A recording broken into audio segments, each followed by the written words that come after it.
a tree of love. It shares our joy and fruit. It grows with us through sun and rain. It stays so green the whole year through. And flowers when a dream comes true.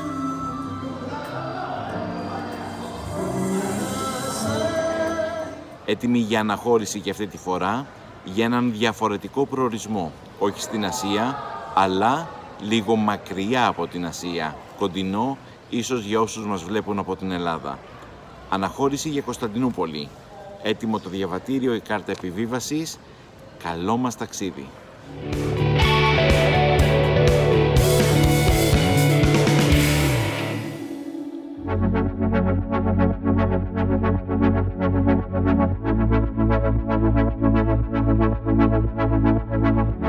Περιμένουμε για επιβίβαση και στις μεγάλες πτήσεις θα σας πω ένα μυστικό. Ελπίζω πάντα και εύχομαι να μην υπάρχει κανένας που να μιλάει ελληνικά για να μπορώ λίγο να ηρεμώ και να ξεκουράζομαι. Μιλάτε ελληνικά? Τι ωραία, θα περάσουμε πολύ όμορφα. Όχι, όχι, όχι, όχι πάλι.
«11 ώρες χρειάστηκαν για να φτάσουμε στον προορισμό μας. Φύγαμε λίγο πριν τα μεσάνυχτα από τη Σιγκαπούρη και φτάσαμε το πρωί στην Κωνσταντινούπολη, στη Βασιλεύουσα.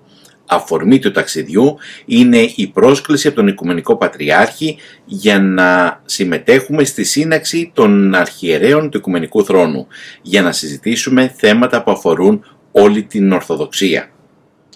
Είναι σημαντικές αυτές οι συναντήσεις, Αν και δεν σας κρύβω, η πρώτη σκέψη όταν έλαβα την πρόσκληση ήταν ότι το ταξίδι είναι μακρινό, είναι πολλά τα έξοδα, για λίγες μέρες, οι δουλειές είναι πολλές, δεν έχουμε πολλούς ανθρώπους. Όταν φεύγω, η ενορία στη Σιγκαπούρη παραμένει κενή, γιατί δεν υπάρχει άλλος διαθέσιμος ιερέας ή θα πρέπει να έρθει από την Ινδονησία ιερέας για να καλύψει τις ανάγκες στη Σιγκαπούρη όσο εγώ απουσιάζω.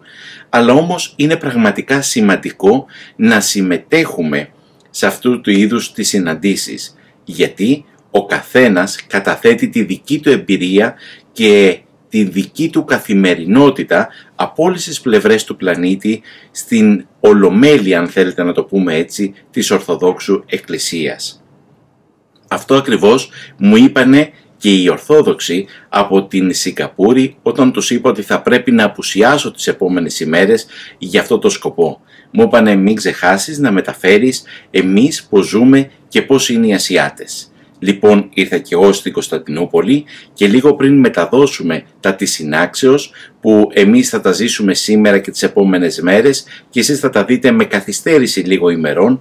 Αυτές τις μέρες λοιπόν που θα είμαι εδώ πέρα θα ζήσω σαν Κινέζος στην Κωνσταντινούπολη. Αυτό βέβαια είναι δύσκολο, γιατί οι δικές μας συνήθειες εκεί στη Σιγκαπούρη ή στην Ασία γενικότερα είναι πολύ διαφορετικές από αυτές που υπάρχουν εδώ. Ένα πρωινό για μας είναι ένα πρωινό με noodles, Singapore noodles, να τιμήσουμε και την πόλη μας και λίγο ρύζι. Εδώ πέρα όμως το πρωινό είναι διαφορετικό. Επίσης, στα γεύματα δεν δίνουν ξυλάκια. Πώς θα φας? Στην Ασία δεν τρώμε με μαχαιροπύρουνα, τρώμε με τα chopsticks, τα ξυλάκια. Πώς θα φάμε εδώ πέρα? Αντί για chips γαρίδας φέρνουνε ψωμί κανονικό. Όταν ζητάς chips γαρίδας και σου φέρνουν απλά ψωμί. Στην Ασία δεν έχουμε κανονικό ψωμί. Έχουμε ή ρύζι ή chips γαρίδας. Υπάρχει αυτή η δυσκολία. Και βέβαια εσείς μπορεί να χαμογελάτε, αλλά όμως αυτός είναι ο πλανήτης μας. Ένας πλανήτης που σε κάθε γωνιά του έχει διαφορετικές συνήθειες απόψεις. Δεν σημαίνει ότι η μία άποψη είναι καλύτερη από την άλλη, η μία συνήθεια είναι καλύτερη από την άλλη.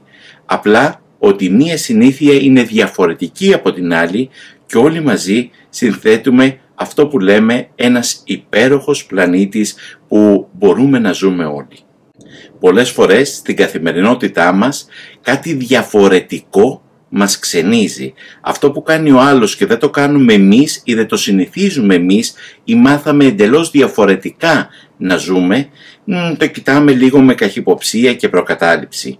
Αυτό το γνωρίζω πάρα πολύ καλά, διότι ξέρουμε ότι οτιδήποτε χριστιανικό στην Ασία δεν είναι πάντα καλοδεχούμενο, αφού οι χώρες αυτές οι ασιατικές δεν έχουν, οι περισσότερες τουλάχιστον, χριστιανικό παρελθόν ή χριστιανική συνείδηση, οπότε οτιδήποτε χριστιανικό το κοιτούν με καχυποψία. Όπως για παράδειγμα, για να το ελαφρύνω, οι συνήθειες στη διατροφή, αφού ξεκινήσαμε με αυτές, είναι εντελώς διαφορετικές. Στην Ασία για παράδειγμα, το αρνί το κοιτάνε οι Ασιάτες με λίγο καχυποψία. Η τη φέτα παράδειγμα δεν είναι το είδος που θα το ζητήσουν εύκολα, τη φέτα το τυρί. Αντίθετα, στην Ευρώπη ή σε άλλα σημεία του πλανήτη, το να φας μια φιδόσουπα ή να φας βατραχάκια, τα κοιτάζουν και αυτά με καχυποψία ή με απέχθεια. Όμως, αυτός είναι ο πλανήτης. Και εμείς αυτή την παράδοση, όχι για τα φιδάκια, αλλά το τι ζούμε και το τι βιώνουμε καθημερινά στην Ασία, ήρθαμε εδώ για να το καταθέσουμε, όπως και οι άλλοι να καταθέσουν τη δικιά τους εμπειρία από τις δικές τους εκκλησίες και τις δικές τους ορθόδοξες κοινότητες. Λοιπόν, αυτά για τώρα, λίγες σκέψεις ήταν αυτές και την επόμενη φορά θα πάρετε μια μικρή γεύση από αυτά που θα ζήσουμε αμέσως τώρα στην σύναξη των αρχιερέων του Οικουμενικού Θρόνου. Πάω να ετοιμαστώ για να πάω στην ώρα μου στη σύναξη, γιατί εμείς στη Σιγκαπούρη είμαστε πάντοτε συνεπείς και δεν πρέπει να χαλάσουμε την παράδοση, απλά πρέπει να μεταφέρουμε αυτό που μαθαίνουμε και αυτό που ζούμε σε κάθε γωνιά του πλανήτη. Να είστε όλοι καλά. Η Παναγιά Ντάμα μέχρι την επόμενη συνάντησή μας.